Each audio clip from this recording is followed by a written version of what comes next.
پھر جب سامنے آئے جالوت اور اس کے لشکروں کے، عرض کی اے رب ہمارے ہم پر صبر و نیل اور ہمارے پاؤں جمے رکھ، کافر لوگوں پر ہماری مدد کر۔ تو انہوں نے ان کو بھگا دیا اللہ کے حکم سے، اور قتل کیا داؤد نے جالوت کو، اور اللہ نے اسے سلطنت اور حکمت عطا فرمائی اور اسے جو چاہا سکھایا۔ اور اگر اللہ لوگوں میں بعض سے بعض کو دفع نہ کرے تو ضرور زمین تباہ ہو جائے، مگر اللہ سارے جہان پر فضل کرنے والا ہے۔ یہ اللہ کی آیتیں ہیں کہ ہمیں محبوب تم پر ٹھیک ٹھیک پڑھتے ہیں، اور تم بے شک رسولوں میں ہو۔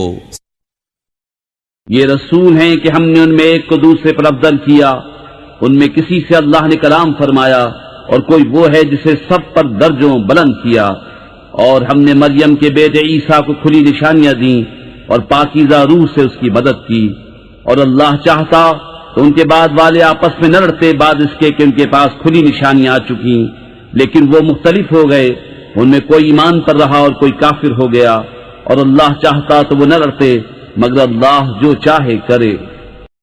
اے ایمان والو، اللہ کی راہ میں ہمارے دیے میں سے خرچ کرو، وہ دن آنے سے پہلے جس میں نہ خرید و فروخت ہے، نہ کافروں کے لیے دوستی اور نہ شفاعت، اور کافر خود ہی ظالم ہیں۔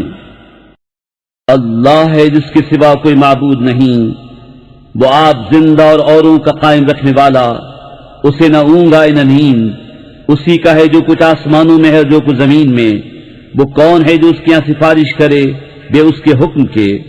جانتا ہے جو کچھ ان کے آگے ہے اور جو کچھ ان کے پیچھے، اور وہ نہیں پاتے اس کے علم میں سے مگر جتنا وہ چاہے۔ اس کی کرسی میں سمائے ہوئے ہیں آسمان و زمین، اور اسے بھاری نہیں ان کی نگہبانی، اور وہی ہے بلند بڑائی والا۔